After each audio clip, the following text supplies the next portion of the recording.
en ce dimanche, c'est une joie de se retrouver, malgré les circonstances. Alors cette semaine, nous avons eu des bonnes nouvelles de la part de notre gouvernement, ce qui nous réjouit, ce qui nous donne de l'espoir, de l'espérance pour la suite. Et je me réjouis déjà de vous retrouver bientôt, nous l'espérons, pour célébrer ces cultes ensemble. Ce dimanche, nous avons la joie d'entendre Bernard qui va nous apporter une prédication. Bernard est membre de notre Église et un prédicateur régulier. Et puis, j'aimerais l'inviter maintenant à s'approcher juste là, tout en tenant compte de la distanciation sociale pour prier, pour remettre ce moment entre les mains du Seigneur. Seigneur, nous voulons te remercier pour cette occasion que nous avons de nous mettre à ton écoute, à l'écoute de ta parole. Et c'est une joie, un privilège que nous voulons saisir. Seigneur, instruis-nous, apprends-nous à toujours mieux te suivre, à mettre en pratique aussi ta parole. Et Seigneur, j'aimerais te prier de renouveler en nous ce matin l'espérance de ton retour, l'espérance de ta venue, Seigneur. Je te prie pour chacune, chacun, pour toutes les personnes qui regardent cette vidéo, là où ils se trouvent, qu'ils puissent être encouragés et fortifiés. Amen. Merci beaucoup, Bernard. Alors bonjour à chacun, bienvenue à ce culte du 19 avril. J'ai le plaisir de vous adresser une prédication qui sera un petit peu en deux temps, vous verrez. Et je commencerai par dire ceci. Tout au long de ces dernières semaines, ces 2 dernières semaines, on peut dire, nous avons porté, j'espère, nos regards vers le souvenir des événements de la Passion. Ça a commencé au jour des Rameaux, ça s'est continué jusqu'à Vendredi Saint, et puis jusqu'à Pâques, résurrection de Jésus. Alors nous sommes, selon notre calendrier de la semaine, dans la semaine qui suit le déroulement des événements de la période pascale. Alors je vous invite à rappeler, 2000 ans plus tard, ce qui s'est passé juste quelques heures après la résurrection. Nous allons lire tout à l'heure un texte dans Matthieu, mais je voudrais le situer dans le contexte, et ce contexte historique a été dimanche dernier prêché par notre pasteur Nathalie Perrault, et ce contexte dit un peu ceci. Après le sabbat, à l'aube du dimanche, Jésus est censé être encore dans le tombeau. Des gardes voulus par les chefs des prêtres et des pharisiens surveillent le tombeau, et pendant ce temps, 3 femmes, des fois on dit 2 femmes, des fois 3, en tout cas Marie de Magdala, Marie mère de Jose et Salomé, viennent voir où Jésus a été mis, c'est-à-dire dans un tombeau avec une grande pierre roulée devant l'entrée. Et puis un immense bruit, un ange vient rouler la pierre, les gardes tremblent de peur, et puis les femmes qui arrivent ne sont pas très rassurées, mais tout de suite, elles sont rassurées quand même par l'ange, qui leur dit, vous savez, Jésus n'est plus ici, il est ressuscité, et l'ange les envoie porter une bonne nouvelle aux disciples. En allant en chemin, elles vont rencontrer encore Jésus lui-même, qui va leur dire la même chose, allez dire aux disciples que je suis ressuscité. Alors maintenant, on va lire le texte de Matthieu qui suit cet événement-là. Pendant qu'elles étaient en chemin, quelques hommes de la garde entrèrent dans la ville et annoncèrent aux principaux sacrificateurs ce qui s'était passé. Ceux-ci, après s'être assemblés avec les anciens et avoir tenu conseil, donnèrent aux soldats une forte somme d'argent en disant « Dites, ces disciples sont venus de nuit le dérober pendant que nous dormions. » Donc dérober le corps du Seigneur. « Et si le gouverneur l'apprend, nous l'apaiserons et nous vous tirerons de peine. » Alors les soldats prirent l'argent et suivirent les instructions qui leur furent données, et ce bruit s'est répandu parmi les Juifs jusqu'à ce jour. Voilà un passage qui est cité uniquement dans Matthieu. Les 3 autres évangiles ne citent pas ce passage-là, et on pourrait lui donner le titre suivant « La vérité cachée ».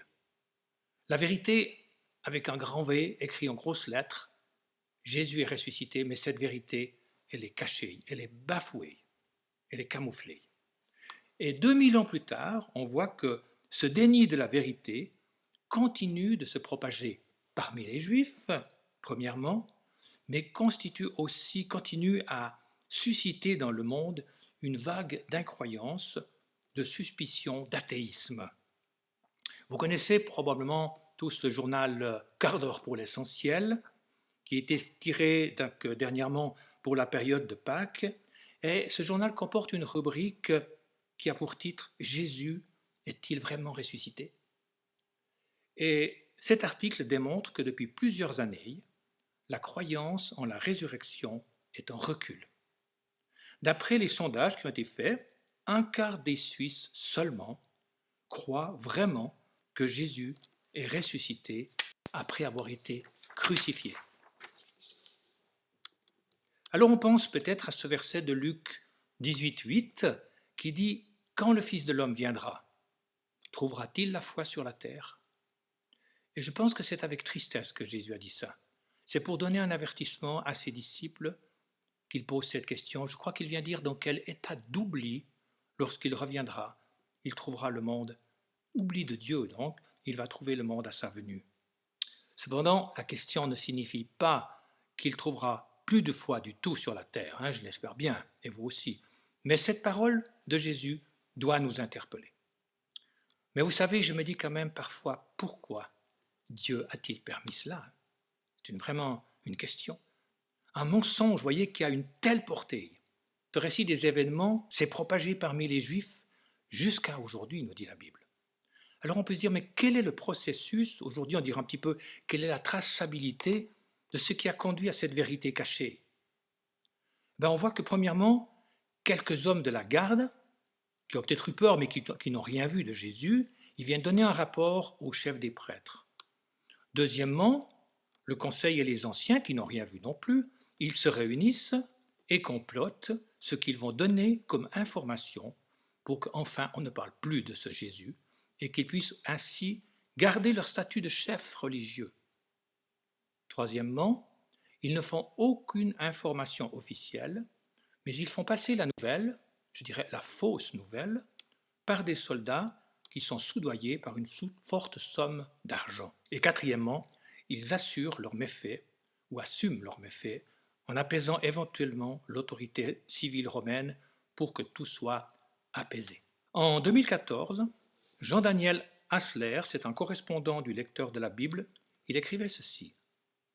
Pendant que deux femmes transportent incognito la nouvelle la plus explosive que le monde ait jamais entendue, l'ennemi, le diable, croit que les choses importantes sont affaires de gouverneurs, de chefs et de soldats. Alors on invente des mensonges, on paye des gens pour répandre ces mensonges et ça marche. Mais il dit que ce sont les femmes sans apparence qui jouent le rôle principal. Elles vont parler aux 11 disciples qui, eux, vont parler aux 120 et quelques semaines plus tard, 3000 personnes vont se tourner vers Jésus et la vague va s'étendre, la Bible nous dit, de Samarie jusqu'aux extrémités de la terre. Mes amis, nous venons de rappeler ces derniers jours, donc les événements depuis les rameaux jusqu'à Pâques. Pourtant, cette année, malheureusement, nous n'avons pas pu commémorer ces événements ensemble physiquement, puisque dans nos églises, et bien que ce soit exceptionnel, c'est quand même douloureux, et nous ne pouvons pas encore déterminer la durée de ce confinement. Et je pense vraiment que nous avons ressenti le besoin d'être unis, même à distance, pour attester cette vérité importante. Jésus est vraiment ressuscité. Mes amis, c'est l'élément, l'essentiel qui nous lie le plus et qui est à la base de notre foi. Et même peut-être si c'est vrai que dans notre pays, il n'y en a plus que 25% qui croient que Jésus est ressuscité, encourageons-nous à faire vraiment partie de ces 25% et peut-être aider les autres à y croire, à le comprendre. En tout cas, il en est ressorti de cette période de confinement, je pense, beaucoup de choses bonnes, comme la solidarité, le côté relatif de ce qui touche à l'argent, le respect de l'autre et de la nature. Alors prions pour que nos contemporains se posent les bonnes questions. Et je vous donnerai deux images, on dirait, à l'image, par exemple, de ce médecin italien, athée. qui a vécu il y a un mois environ au cœur du danger dans son hôpital en Italie, à soigner des gens en Italie du Nord, et qui, pendant qu'il faisait ça et qu'il voyait des gens mourir autour de lui, il s'est rendu compte que son athéisme, auquel il était très attaché, n'avait pas vraiment de valeur. Et pour la première fois, peut-être, cet homme s'est adressé à Dieu, ce Dieu qu'il disait ne pas exister. Je pense aussi à plusieurs présidents de pays sud-américains qui ont cité la parole de Dieu à la télévision ces derniers jours. Et c'était plusieurs présidents qui l'ont fait et qui ont invité les gens de leur pays à prier Dieu, et même certains ont dit à demander pardon à Dieu. Vous voyez, c'est au cœur de la souffrance et parfois de la peur ou de la tristesse que Dieu vient se révéler. Jésus est vraiment ressuscité.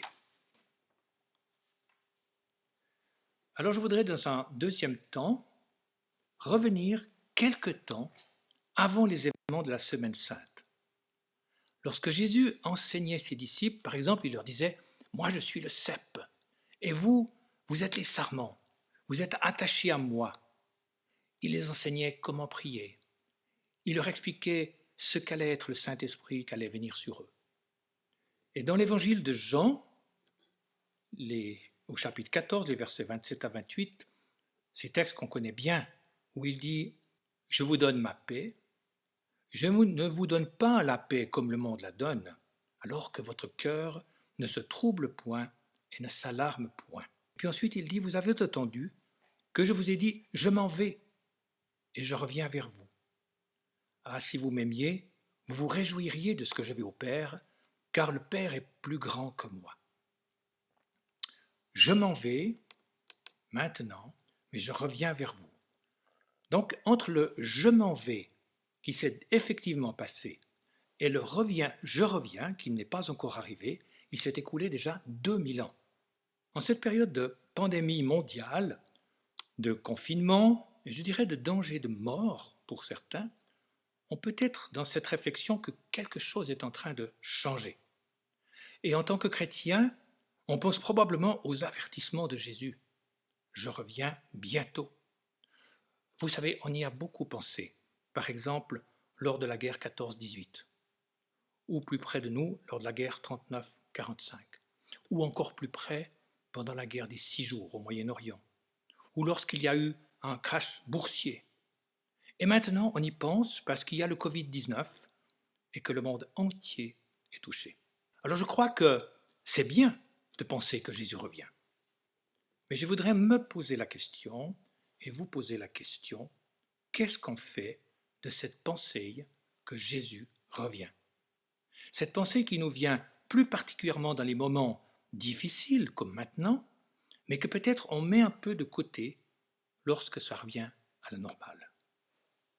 Est-ce que pour les chrétiens du XXIe siècle que nous sommes, le retour de Jésus, qui est, vous le savez, de plus en plus proche, représente quelque chose que l'on attend vraiment, quelque chose auquel, je dirais, on pense régulièrement? Est-ce que dans mon esprit, dans mon état d'esprit, il y a ce parallélisme entre ma vie terrestre et le fait très sérieux que Jésus revient? Puis je me pose une autre question, qu'en est-il de nos frères juifs qui ne connaissent pas encore Jésus à cause du détournement justement de cette vérité qu'on a lue dans Matthieu 28-15? C'est vrai, ils ne connaissent pas encore Jésus, certains le connaissent, oui, bien sûr, mais beaucoup ne le connaissent pas encore. Mais est-ce qu'ils attendent quelque chose? Oui, ils attendent quelque chose. On dit le Messie pour certains, peut-être comme c'était avant l'an 0, la restauration du temple, peut-être le royaume de Dieu. J'ai contacté un ami par téléphone, un ami qui connaît mieux ces choses que moi, et à qui j'ai posé la question, est-ce que les Juifs attendent quelque chose? Et sa réponse a été probablement que leur attente pour beaucoup d'entre eux est très forte. Et puis il me disait encore, je pense qu'elle est plus forte que l'attente des chrétiens qui pourtant connaissent Jésus. Je crois que c'est à réfléchir. Je vous invite maintenant à lire encore un texte dans 1 Thessaloniciens 5, 1 à 8. Pour ce qui est des temps et des moments, vous n'avez pas besoin, frères, qu'on vous écrive, car vous savez bien vous-même que le jour du Seigneur viendra comme un voleur dans la nuit. Et quand les hommes diront paix et sûreté, alors une ruine soudaine les surprendra, comme les douleurs de l'enfantement surprennent la femme enceinte, et ils n'échapperont point. Mais vous, frères, vous n'êtes pas dans les ténèbres, pour que ce jour vous surprenne comme un voleur. Non, vous n'êtes pas dans les ténèbres, vous êtes tous des enfants de lumière, des enfants du jour. Nous ne sommes point de la nuit, ni des ténèbres. Alors, ne dormons donc point comme les autres, mais veillons et soyons sobres. On va revenir tout à l'heure sur ce texte, mais il me fait penser quand même fortement à un autre texte, celui de Matthieu 25, c'est la parabole des 10 vierges. Vous savez, toutes ces 10 vierges aiment le futur marié qui représente Jésus. Toutes ont de l'attente pour lui, pour le rencontrer. Toutes ont de l'huile dans leurs lampes et 5 seulement ont de l'huile en réserve. Et pendant la nuit, pendant qu'elles dorment, leurs lampes sont allumées et là, elles se consument. Et quand l'époux arrive tout à coup au milieu de la nuit, il faut rallumer ces lampes. Et seules 5, malheureusement, ont de la réserve et seront admises au repas des noces. Pour les autres, c'est trop tard. La porte sera fermée. Alors c'est une parabole. On voudrait des fois pouvoir tout expliquer de la parabole. On aimerait savoir si les 5 qui n'avaient plus d'huile, elles sont quand même sauvées. Qu'est-ce que ça veut dire pour nous? Je ne vais pas m'avancer là-dessus, mais je voudrais quand même relever cette vérité centrale. Veillez donc, puisque vous ne savez ni l'heure, ni le jour où le Seigneur reviendra. Alors maintenant, on va revenir à ce texte de 1 Thessaloniciens 5 qu'on vient de lire. Et plutôt que de donner mon interprétation, j'en ai trouvé une l'automne dernier qui m'encourageait, qui me plaisait beaucoup. Et celui qui l'a écrit dit ceci. Souvent, les hommes privés de la lumière du Christ redoutent la fin du monde. L'apocalypse, comme ils disent. Bien sûr, l'apocalypse existe dans notre Bible, mais ce n'est pas le même apocalypse. Ils imaginent une guerre mondiale, nucléaire, ou une pollution généralisée, ou une pénurie des denrées et des ressources vitales. Or, l'Évangile nous assure que nous n'avons pas à redouter une telle fin du monde. Ce n'est pas ce que nous attendons. Ou alors parfois, les gens se rassurent à bon compte. Ils comptent, par exemple, sur la coexistence pacifique des grandes puissances, ou sur les progrès techniques qui vont tout arranger, ou alors sur l'efficacité des dispositions sécuritaires de la police. Mais ça, c'est une sécurité illusoire. Ce qu'ils n'attendent pas, malheureusement, c'est la venue de Christ qui les surprendra. Et ça, ce sera la destruction de tous les systèmes opposés à Dieu.